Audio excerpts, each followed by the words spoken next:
Russell Simmons heads an empire built by rap music. As co-founder of the pioneering record label Def Jam in the 1980s, he helped launch the careers of a number of important artists, including Run DMC and the Beastie Boys. His empire includes a clothing line and even an energy drink. But it's his social activism that has caused some to say he might one day make an ideal mayor of New York City. Something else that has been helpful, I'm going to turn this to Barack Obama now. You've thrown your support behind him. Yeah. You know, you've done so much for the youth with regard to creativity. He is doing so much for the youth politically. What do you make of what he's doing, not only for the youth movement, Russell, but also America? I mean, he's making history on so many levels. Yeah, we have this mandate. You know, we have to start to be a little less fearful and a little bit more giving. America and the world, you know, it's like when we came out of the ocean, we had to develop a lung. We have to now develop consciousness so much because we are connected and technology is winning out. And if we don't start a real dialogue about conflict resolution, about the environment, about lifting the poor, if we don't start this kind of mission, then we are at risk.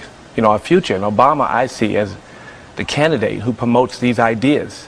Russell Simmons was born in 1957 in the Jamaica Queensboro in outer New York City. He was the second of 3 sons in his family, and both his parents were graduates of Howard University in Washington, D.C. His father was a teacher who eventually became a professor of black history at Pace University, and his mother worked for the New York City Parks Department as a recreation director. The Simmons family moved to the Hollis neighborhood of Queens when Simmons was 8 years old. Their home was near a corner that was a known meeting place for drug users and their dealers. His older brother Danny was pulled in by the scene and became a heroin addict.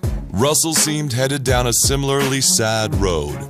He began selling marijuana while still in middle school, and for a time was a member of a local gang called the Seven Immortals. When he was 16, he shot at someone who tried to rob him. He was arrested twice on other charges and received a term of probation. Danny, however, wound up serving a stint in jail for drug use. Black culture or urban culture is for all people who buy into it, and not just for black people. I don't accept the box they put me in, said Russell Simmons. In 1975, when he was 18, Simmons began taking classes at Manhattan City College. He found a job at an Orange Julius outlet in Greenwich Village. But at some point, he also financed his club-going lifestyle by selling fake cocaine. If he was caught by the police, he reasoned, he was not doing anything illegal. But Simmons, of course, faced a bigger threat from angry customers. During these years, he hung out at the dance clubs of New York's outer boroughs, where the music was predominantly disco. But then a new movement filtered in, one that had come out of the roughest Bronx and Harlem neighborhoods. Performers sang their own rhymes over a classic track, such as Flashlight from George Clinton.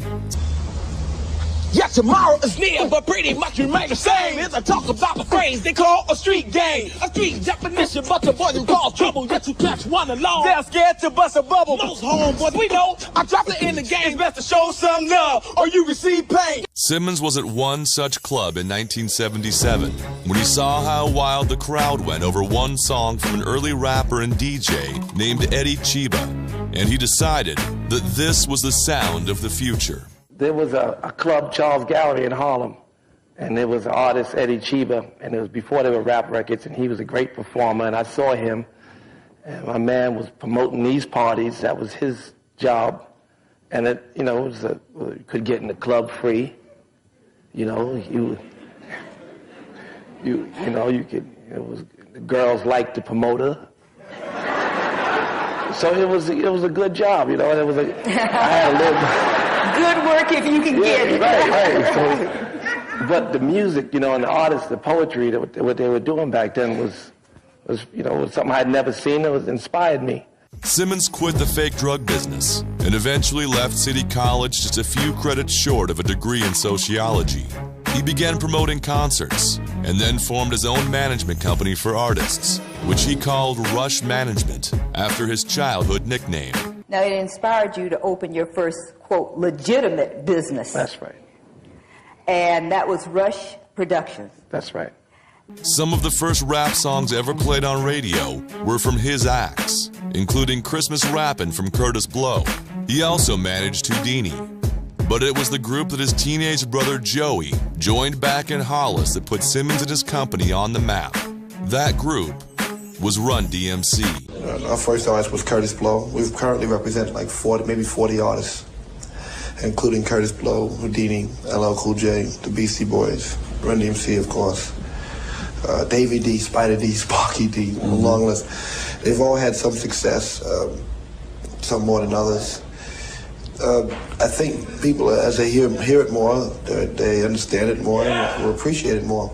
Run DMC has sold over 1 million records. Well, the first album sold 900,000. The second one sold a little over 900,000. This new one has sold over 2.25 million. The 1985 film Crush Groove was loosely based on Russell Simmons' life up until that point. It featured an array of top music acts from the era, from Run DMC and the Beastie Boys to LL Cool J and a young Bobby Brown when he was still a member of New Edition. It was directed by Michael Schultz, who made 2 earlier cinematic classics of African-American urban life, Cooley High and Car Wash. Simmons was one of the film's producers. 2 decades after its release, Crush Groove has become a cult classic, a snapshot of the early days of rap music, when cultural critics and record company executives predicted the style was simply a fad. A then unknown actor named Blair Underwood was cast in the role of New York City music promoter Russell Walker, owner of the label Crush Groove. One of his acts was a surefire hit, but Walker does not have the funds to press the records and enters into a dangerous financial agreement with local drug dealers and loan sharks. He also battles with one of his stars over another artist, Sheila E., whom both went on to date. The plot of the movie, however, was beside the point. Simmons wanted to showcase the array of young talent emerging from New York's black music scene, and to depict its vibrancy as well. Joey was the Run in Run DMC, which had a spare, hardcore style of rapping that was also full of clever humor and incisive social commentary. The group's first single, It's Like That, was released in 1983 and set the tone for the rest of the decade.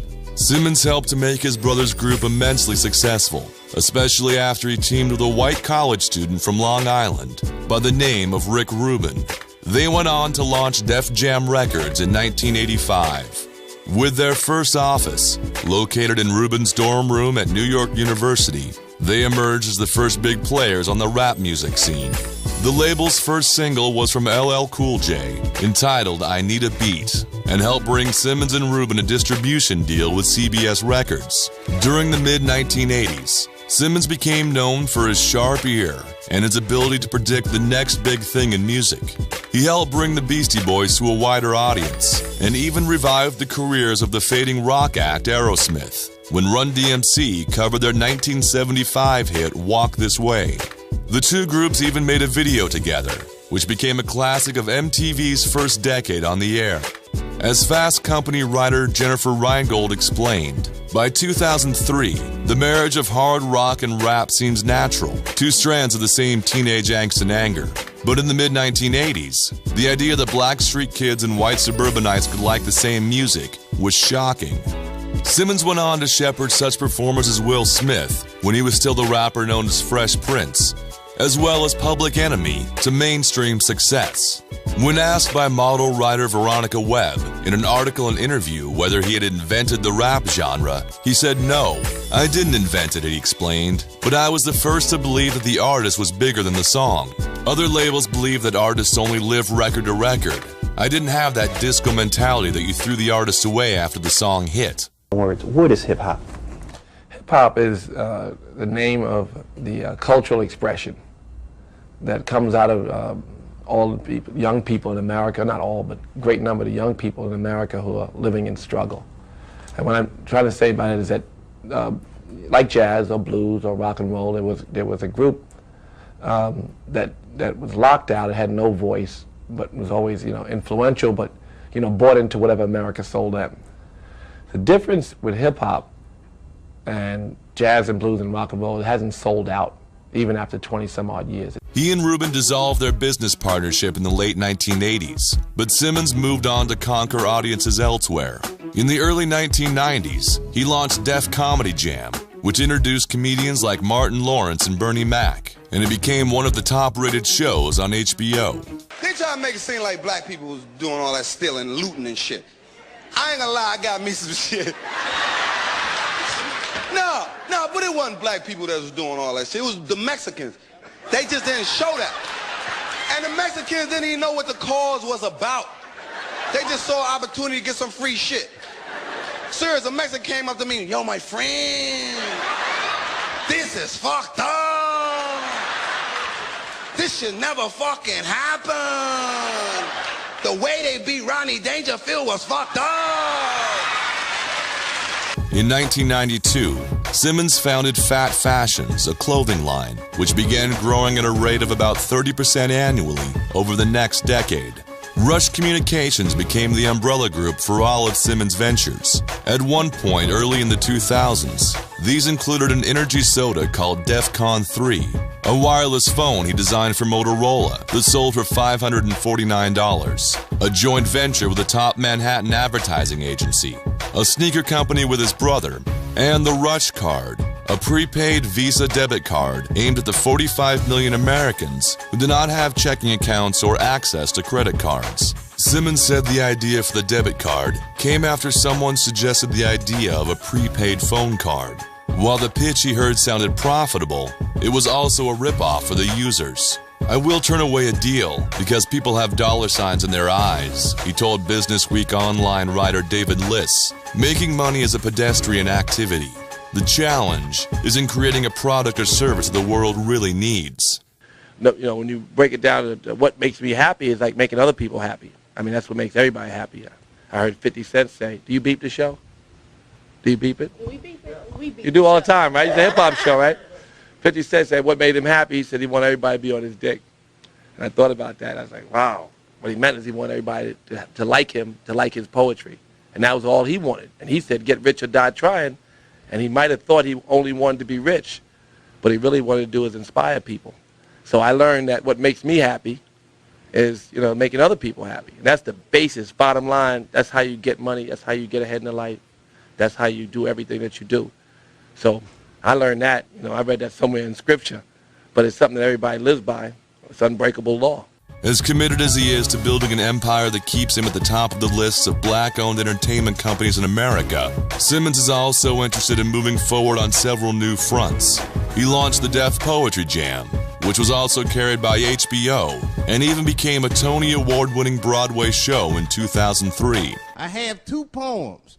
One poem is older, and one poem I just wrote backstage. Which one would you like to hear? Wait, how many for the old one? How many for the new one?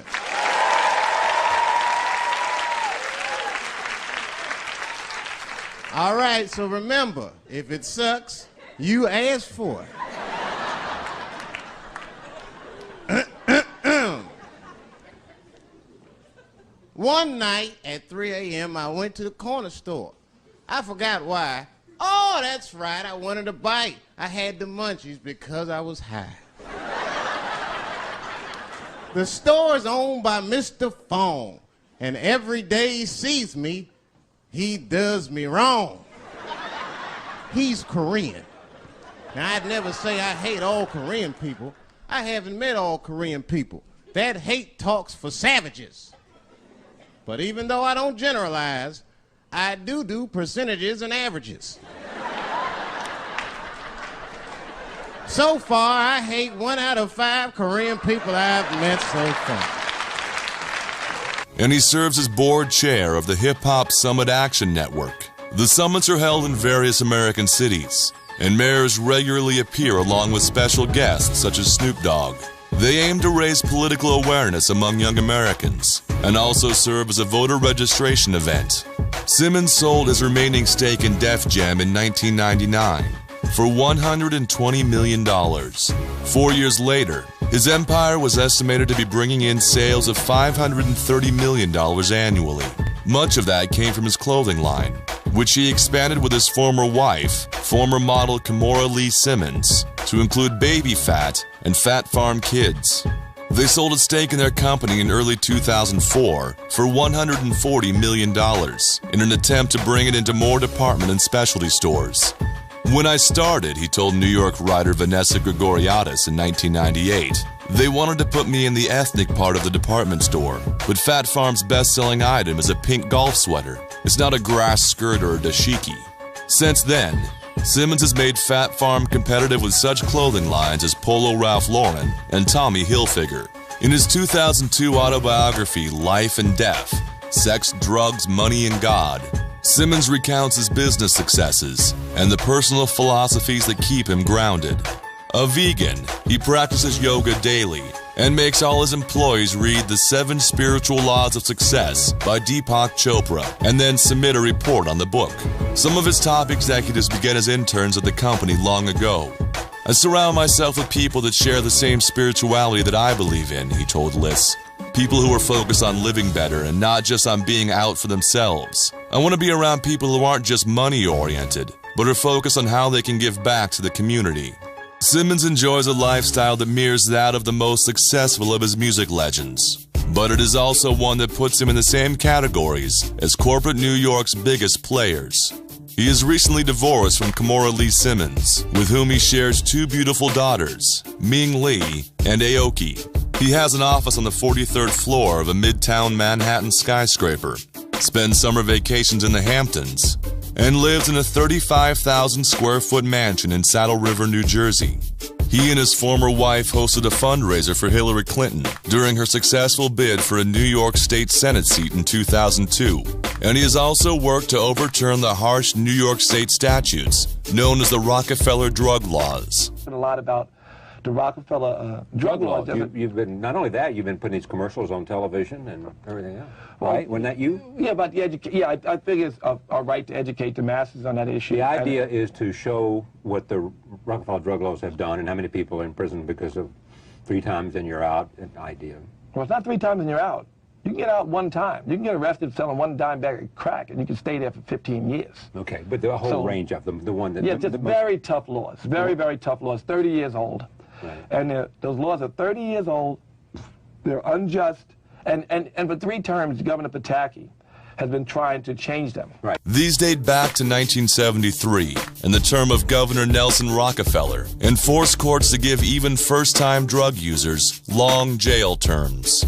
Simmons has met with New York Governor George E. Pataki and has traveled often to the state capitol in Albany to convince legislatures to replace these laws with more balanced sentencing guidelines.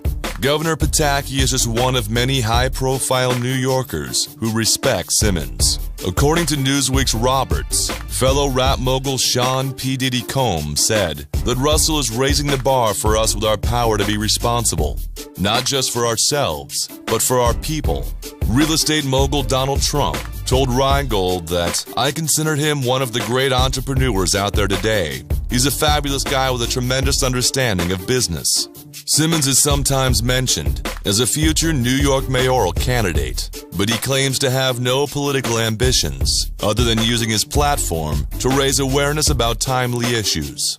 These range from the war in Iraq to the New York City school budget. I'm not telling people anything that's a shock, he said in an Inc. interview with Rod Kurtz. Maybe I'm telling them things they've already heard before, but maybe because of my luck and success, they believe me. Russell Simmons, innovator, political activist, and the godfather of hip-hop. There's a thing inside each one of us that connects us all. When we achieve a union with that thing, then it gives us even superhuman powers. That's the thing that gets you ahead in the world. That's the thing that allows you the freedom to become a good giver. When you're a great giver, you're a good getter. And all of us want to achieve or change our environment, change our... You know, when you change yourself, the world around you changes instantly. And as the world changes instantly to whatever you imagine, you become more powerful and a greater giver.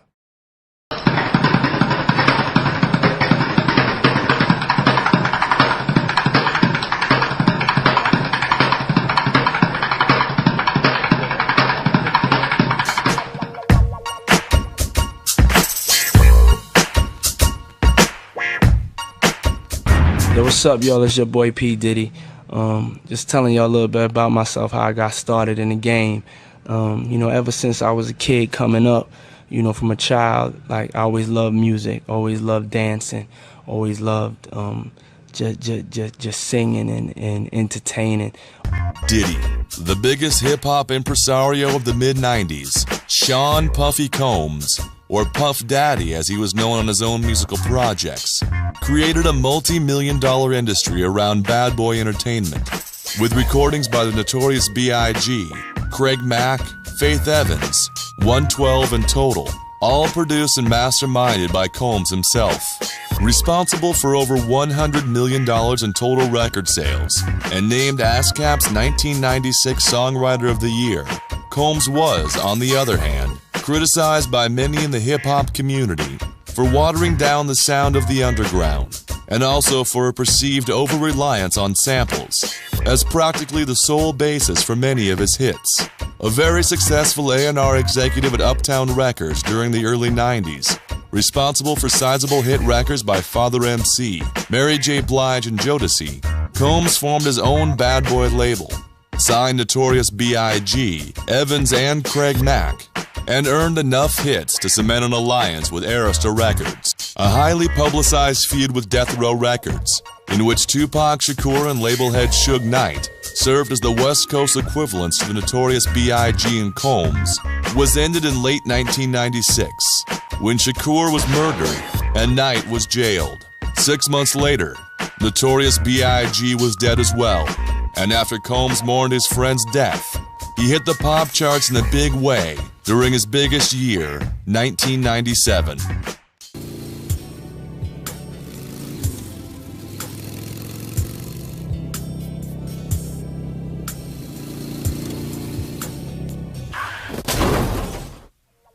Born in Harlem in 1970, Sean Combs spent much of his childhood in nearby Mount Vernon, New York, already a shrewd businessman through his 2 paper routes. And so I went out looking for a job, and people were telling me, you can't work yet, son, you have to wait till, you know, you're 12 years old, 13. And so I came devised a plan that I knew the guy that was having the paper route in my neighborhood, and you know, I knew that they were allowed to give the paper route to whoever they wanted to. And I said, you know, if you give it to me, we can still have it on the books that you're delivering it, and I will send you 50% of the profits.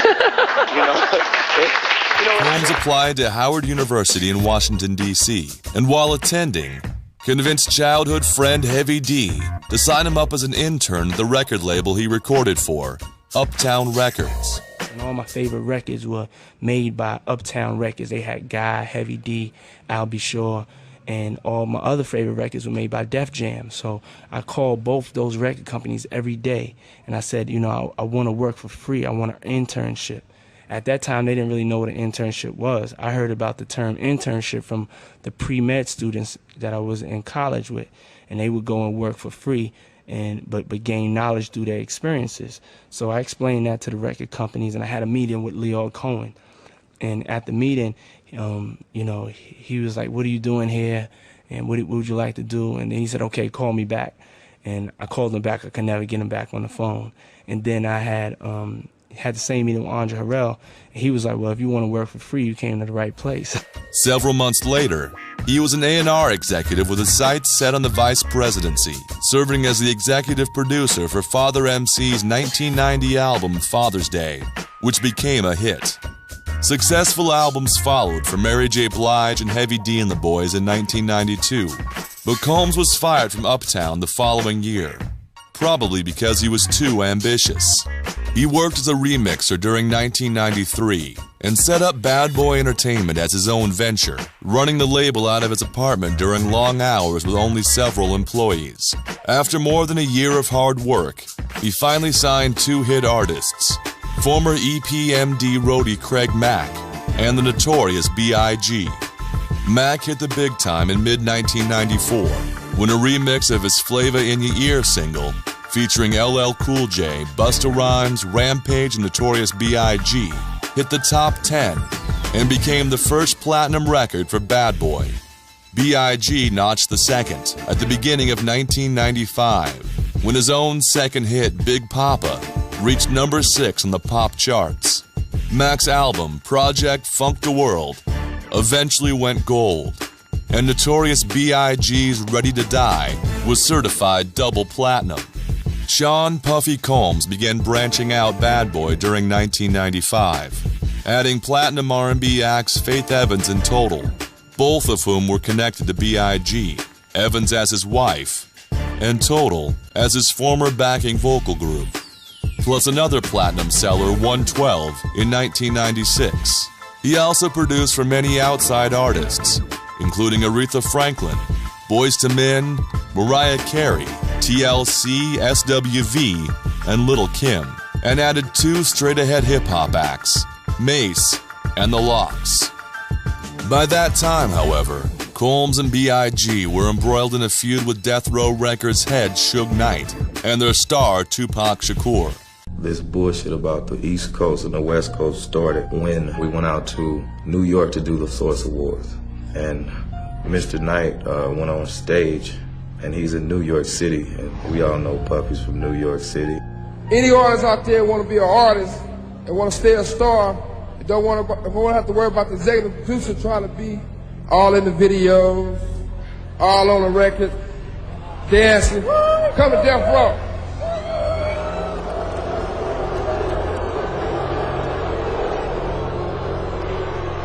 I mean, the whole crowd started booing, and man, I thought to myself, like, why would you do that? The East Coast don't love Dr. Dre and Snoop Dogg.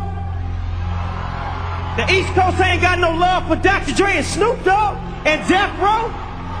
Y'all don't love us. Y'all don't love us. Well, let it be known then. We know y'all East Coast. We know we at East Coast and F. I'm the executive producer that a comment was made about a little bit earlier. But check this out. Contrary to what other people may feel, I would like to say that I'm very proud of Dr. Dre, of Death Row, and Suge Knight for their accomplishments. And all this East and West that needs to stop. Shakur accused Combs of involvement in his 1994 shooting, mocked B.I.G. by saying he had slept with Faith Evans, and threatened the two in the lyrics to his hit song, Hit 'Em Up. I ain't got no motherfucker. So I fucked your bitch. The video for the track featured 2 characters, P.I.G. and Buffy, who are humiliated in various ways. People think I just got out of jail was like just because I got shot on the East Coast was like fucking East Coast. You know, half the rappers from the East Coast was there when I got shot. Nobody knew a thing. That's just like you come into the hood, the police ask them what happened, and everybody's like, I don't know. You know they lying. And all I was doing was like, give me my proper etiquette. If Biggie was out here on the West Coast, he was in the studio with me and we homeboys, and he got shot, no, I wouldn't tell him who did it, but I wouldn't go ride on niggas who did it, but he would want to know who did it. Then I'd be like, look, man, these niggas from Watts did it. Boom, this is why they want to talk to you. When. That's how I do it. Just like when the niggas from the 60s wanted to get a trench. I went to them personally and talked to them. I do it by the rules of etiquette. So I got shot. I'm like, yo, what happened? Come see me in jail. Biggie all in the air to my ear, popping my homeboy Woom, but not seeing me. My homeboy Stretch is going to Biggie's concerts. Niggas is like abandoning me. But all in the air and on TV, they like, yeah, Pop, rest, you know, keep the struggle on. I was like, yo, I'm starting to turn into like Slick Rick. Niggas is just gonna act like I'm gonna just be in jail and they gonna give me shout outs and try to take my position. And if you watch, that's what Biggie did. Listen to it. I was there, nigga. I trained the nigga. He used to be under me like my lieutenant. The nigga, I used to come to New York.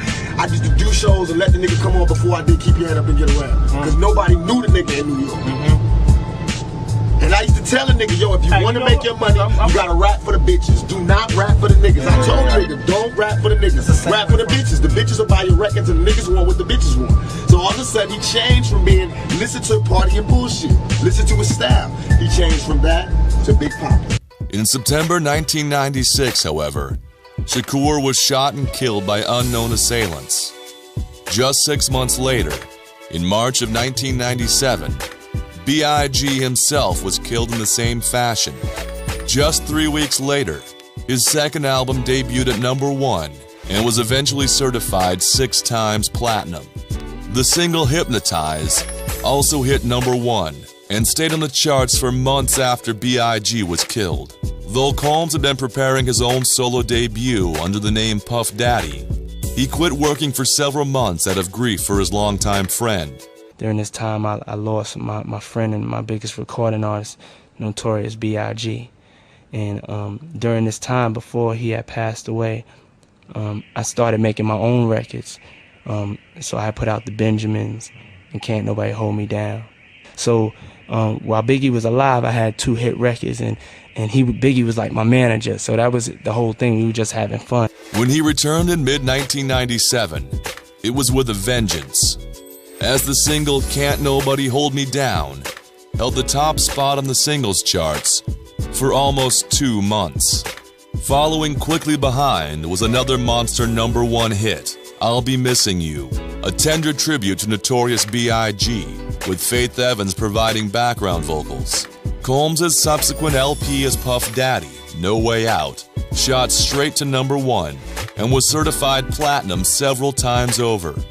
In 1998, it won the Grammy Award for Best Rap Album, and I'll Be Missing You won the award for Best Rap Performance by a Duo or Group. Forever followed in 1999, but the rushed release and lack of any new ideas disappointed fans, and the sales reflected this sudden shift in opinion. Suddenly, Puff Daddy was considered a celebrity in the public eye before he was thought of as a musician, something that he hadn't anticipated, judging by the promotional push the album was given. On top of that, on April 15th of that year, he was accused of severely beating Interscope Records exec Steve Stout and was brought to court for the incident.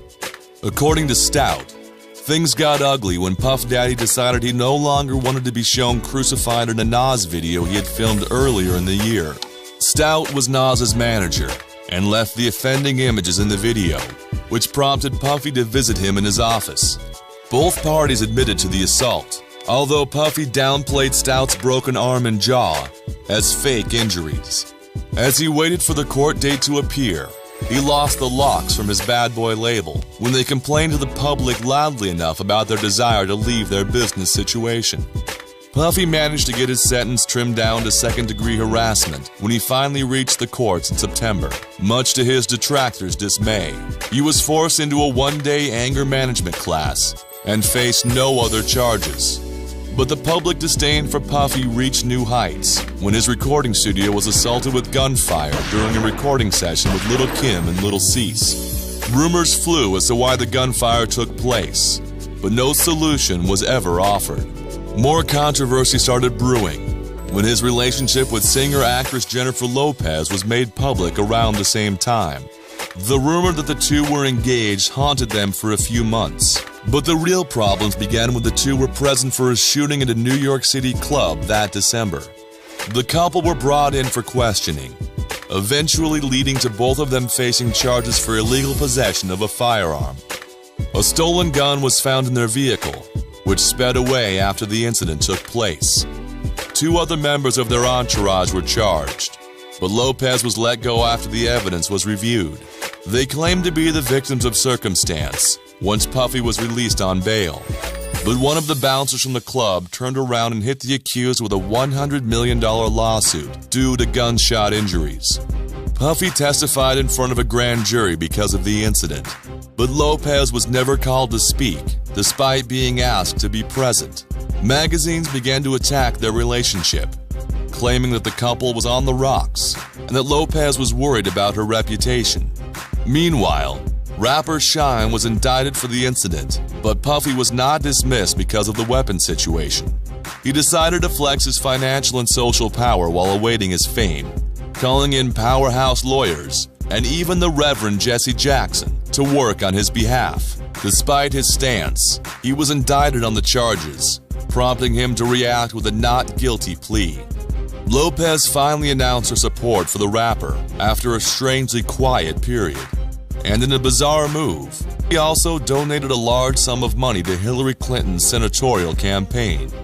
His European tour was on the brink of cancellation due to the strict bail situation they began to implement, and then the district attorney hit him with a bribery charge. He claimed that Puff Daddy tried to bribe his driver into taking the blame for the weapons charge, and again, Puffy denied the accusation.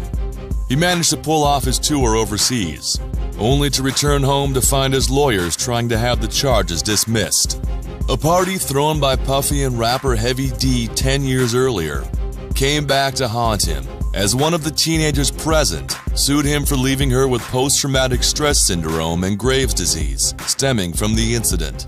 He settled out of court for an undisclosed amount of money that July, but around the same time, he was hit with yet another lawsuit. He was accused of sampling a phone conversation without permission, along with several other musicians who worked on the track. Puffy's trial date for the club shooting was finally set for January of 2001, while October found two new lawsuits facing the rapper. First, his driver sued for $3 million due to personal injury and stress, followed by a $1.8 million suit from the club owner, stemming from poor business following the shooting. The publicity had reached such a fevered pitch that the judge placed a gag order on all the involved parties, claiming that no one had a right to speak about the trial until the event was over. Lead witnesses, including a high-profile shooting victim, claimed that they witnessed Puffy brandish the gun at the club, while his lawyers attempted to halt the jury selection when January finally rolled around. The judge denied the request, and by the end of the month, the trial had begun. Meanwhile, two more lawsuits appeared on the horizon as the witnesses began to take the stands. First, a talent agency sued Puff Daddy for unfair competition after he supposedly snatched the group Dream out from under them for his label. Soon after that, a new lawsuit appeared in Beverly Hills when a woman renting a house from the rapper claimed that it was infested with vermin and remained without repair despite her requests for him to fix it. Meanwhile, Lopez remained in the picture throughout, supporting Puffy and even maintaining that she would speak on his behalf during the trial. Puffy began handing out lawsuits of his own, suing a writer who bailed out of an agreement to help him write his autobiography the previous year. But heartbreak hit the rapper on Valentine's Day, when Lopez broke off their relationship despite a prearranged personal concert from Luther Vandross himself. A planned gospel album was pushed back to a summer release during the mess, but by March, some good news finally hit the bad boy camp. Puffy was acquitted of all charges stemming from the club incident, which also snuffed out the civil suits revolving around his involvement in the club situation. He was so convinced that no one would ever want to hear his name again after the media circus revolving around the trial, he announced that he was changing his professional name to P. Diddy at the end of the month. He forecasted a new direction for himself and his label, promising an emphasis on performance and a downplaying of their previous bravado. A Michigan television show host threw another lawsuit at the rapper regarding an alleged assault from 1999, and somehow, he managed to get arrested in Florida for driving on a suspended license. It was actually just a minor legal snafu, but it didn't help his public image after his last year of bad publicity. By the summer, he'd managed to release his gospel album, Thank You, as well as a new solo album, The Saga Continues. More legal trouble appeared, this time in the form of a reckless driving accusation thrown at the rapper by Miami police, although they also asked that he just show up to talk to them, not so he could be arrested. Meanwhile, Bad Boy for Life became his biggest hit in years late in the summer. Hey, how you doing? Puffy? Or Diddy? Papa Diddy Pop? I'm sorry, I don't know what you're calling yourself these days, but Mr. Daddy. Listen, glad you're here in the neighborhood. Welcome. But this golf balls through the window? It's not gonna fly, all right? That happens once, then it doesn't happen again. Understand what I'm saying? Sorry, dog, okay? Just want to clear that up because I'm a big fan. I love your music. Enjoy the whole, I love that whole thing. All right, good. And listen, if you're having one of your crazy house party things, shout me a holler, done. And a collaboration with David Bowie appeared on the Training Day movie soundtrack. The fall went by without a hitch, and by December, P. Diddy agreed to open several dates for Britney Spears in a truly bizarre pairing. He also ended up doing a few opening slots for NSYNC during their world tour, but he took a serious blow later in the spring when Arista Records stopped distributing Bad Boy Records and took Faith Evans with them. 112 attempted to also jump ship to Def Jam, but Puffy filed a restraining order before the group could make a clean break. Despite such a relatively short career, Puff Daddy / P. Diddy has managed to stay on top, using a clever blend of media controversy and catchy singles. Although his talents as a musician are often up for debate, his public relations skills are virtually unmatched, and his business sense is impeccable. Really living my dream come true, man, of just being a young black entrepreneur and just try to show the world, try to show my people that we could do it if we put the time behind it, put the work behind it. And, you know, I just feel like I'm a living testament to people. If you dream and you believe, you could accomplish anything you want to accomplish.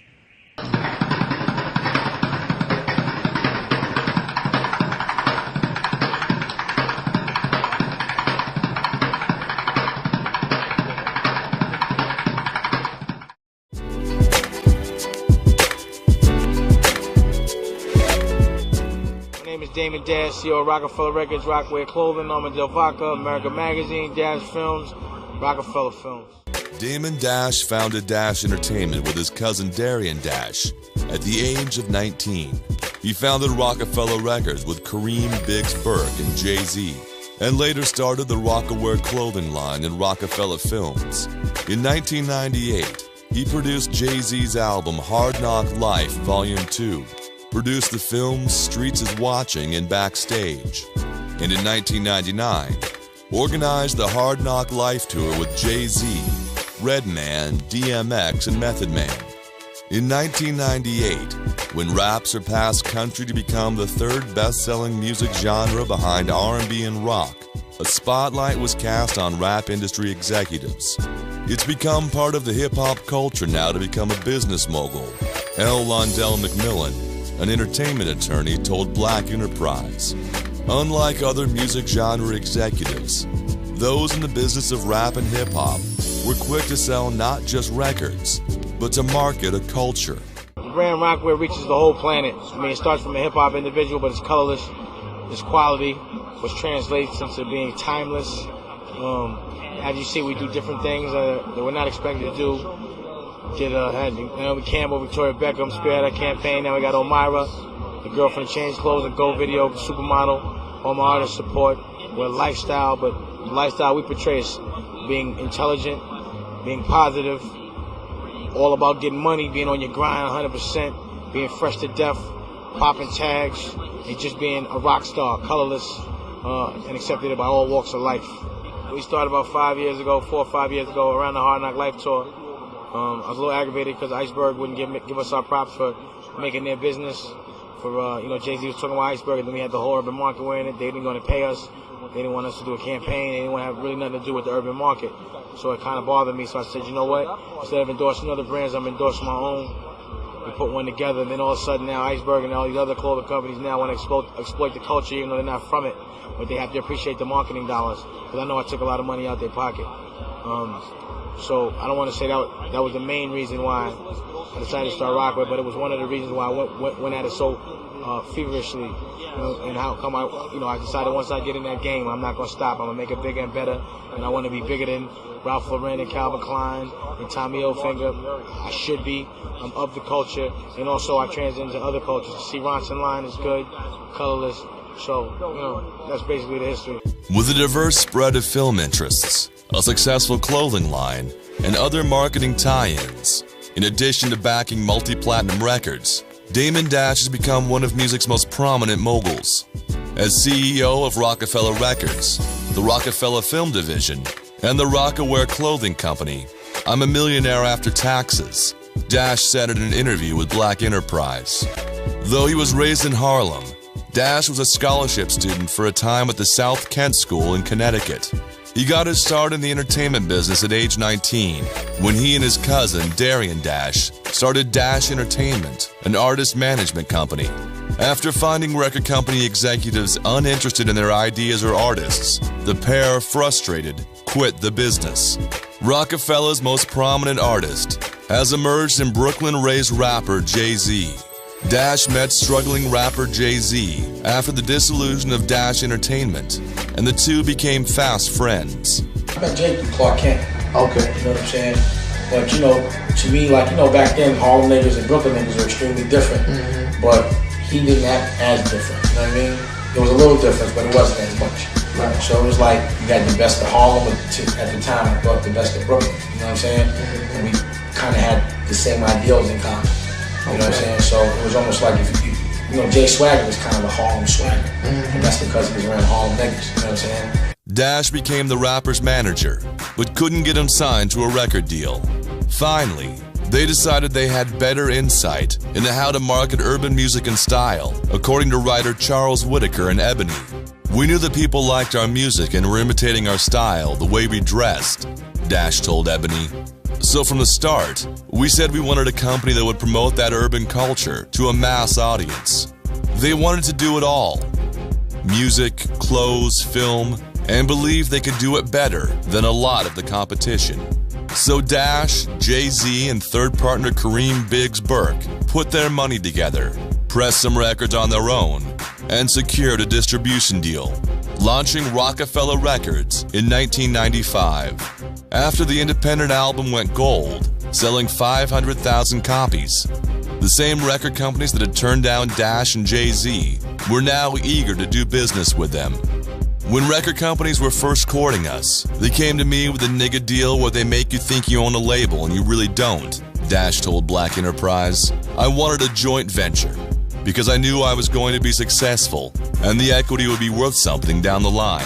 In most joint venture arrangements, major labels retain more power, but Dash finally struck a joint venture deal with Def Jam Records, in which Rockefeller owns one half the master tapes of all recordings. I found myself yelling when I didn't want to. It ain't really good for you, you know what I'm saying? But you know, what had to be done, had to be done. You know what I'm saying? Like, Beanie's supposed to go out to London and introduce state property on another somebody else. Like, I canceled the whole London thing because I mean, I Beanie and Cam go out there, but I was getting no support. I had to pay $5,000 in press. And the party and the Concord and everything, that's what everything was $45,000. Wait a second, if I sell records, right, your pressure turns into beautiful bliss. I'm under fucking pressure. I'm still the one that has to fucking maintain a certain average and sell a certain amount of records so I can get the rest of our check. I'm under pressure. You're under pressure for ego. I'm under pressure for dough. You don't understand is that your people, your machine is not very fucking helpful. Every time I'm trying to do something, they're always trying to, what you've taught them to do is try to preserve the brand of Def Jam at any means necessary, even lying. And then when I figure out what's going on, I have to backtrack and fix everything. So it don't even matter whether they spend money or not. It'll just be a bust. I'll be asked out whether we spend the money or not. We have to sell records. These are things I need to make it happen. I have confidence that it will. I think Cam could potentially do 2 or 3 million records this pop. Because and if not, we built him to be one of the most, he's gonna run radio, B. We never had radio like this. Do you see the progression that's going on? And we're gonna sell the record to compensate for it. It ain't gonna just be Cameron Smith when he doesn't sell no records. Since its start, Rockefeller Records has produced 8 albums that have earned either gold or multi-platinum status. Dash also was not going to give away the upper hand in setting up his and Jay-Z's clothing line, Rockaware. Rather than license the name to a manufacturer, he found a New York manufacturer who would go into business 50-50 with him.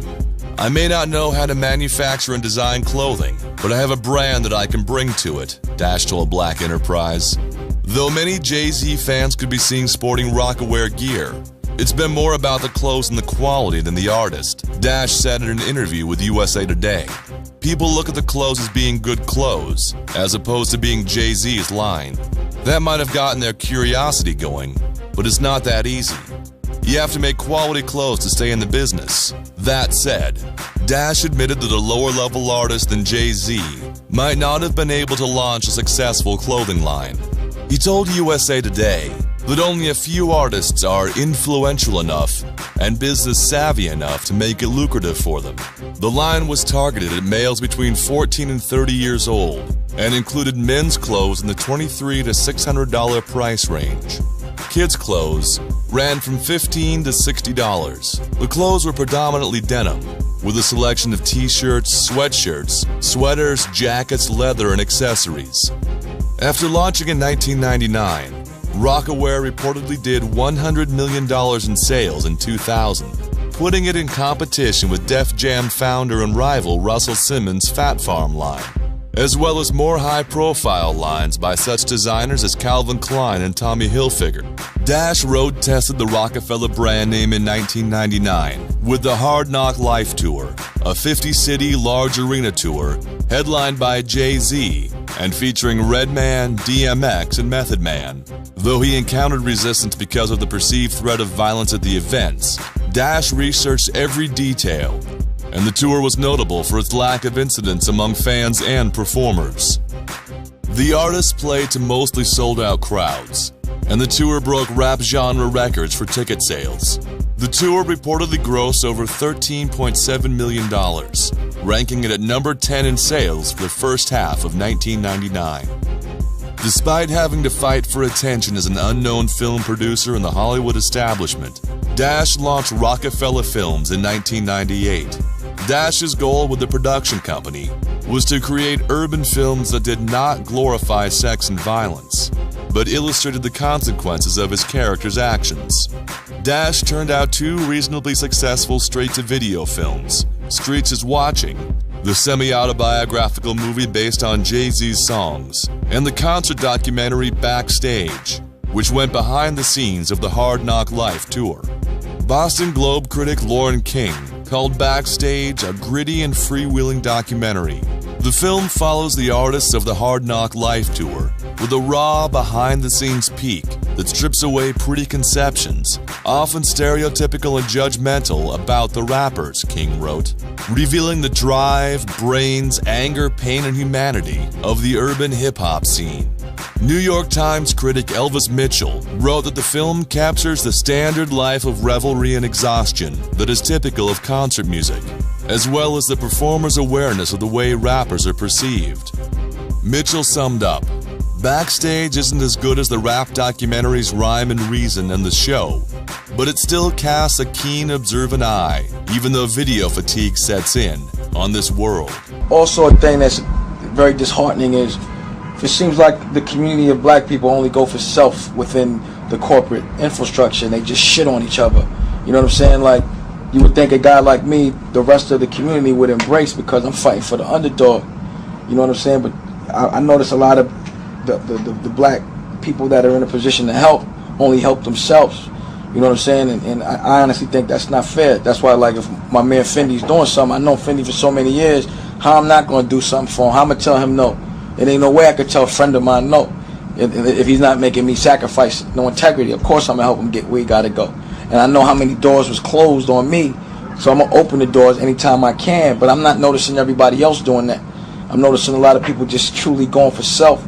And really, and the most disheartening thing is, like, when you get to a corporate level, you fighting for corporate. So corporate's telling you what to do, and they never doing what's in the better interest of, you know, us on the other side. You know what I mean? I could have easily been absorbed by the corporate infrastructure, but I'm not gonna play that game because I'm not gonna exploit my culture or my community or the people without making sure they get money.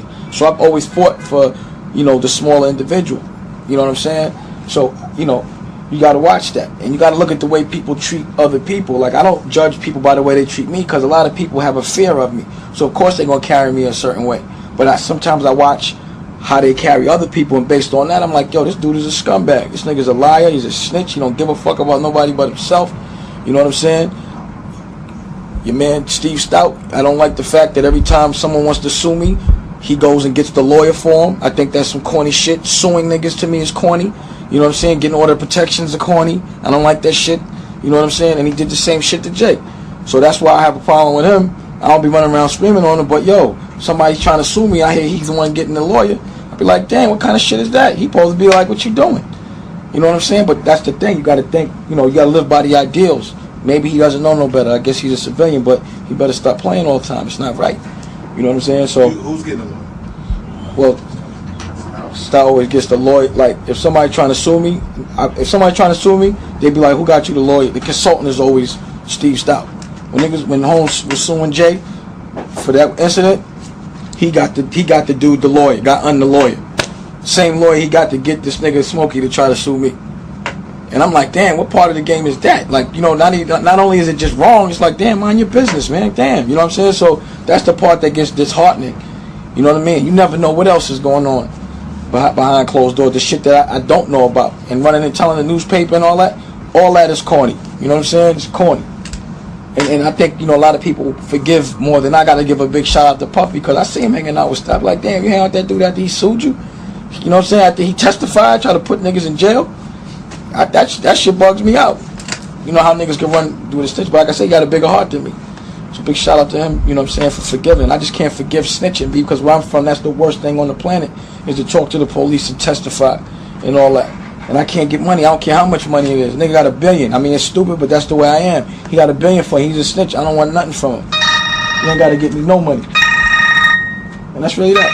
Even though he's fallen on hard times lately, losing Rockefeller Records to Jay-Z, along with many of his artists, including Kanye West, Dash's ambition and business acumen have helped him succeed in a variety of endeavors.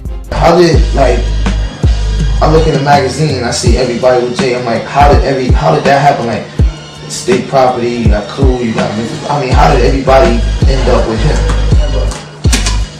To me, the way it ended was corny as it stood. But to go to the artist and say you gotta choose your side is way whack. You know what I'm saying? And that wasn't my intent. And all I offered everyone else was, yo, it ain't no more Rockefeller, you know, the old Rockefeller. So all I can do really is help y'all set up your own situations. Right. You know what I'm saying?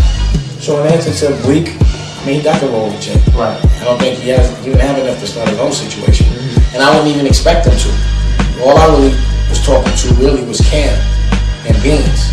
You know what I'm saying? So when you sell the company, like I sold Rockefeller, Universal now owns it. You know what I'm saying? And I don't own Rockefeller no more. They make Jay the president of Def Jam, and of course Def Jam now owns Rockefeller. So that's his job now. You know what I'm saying?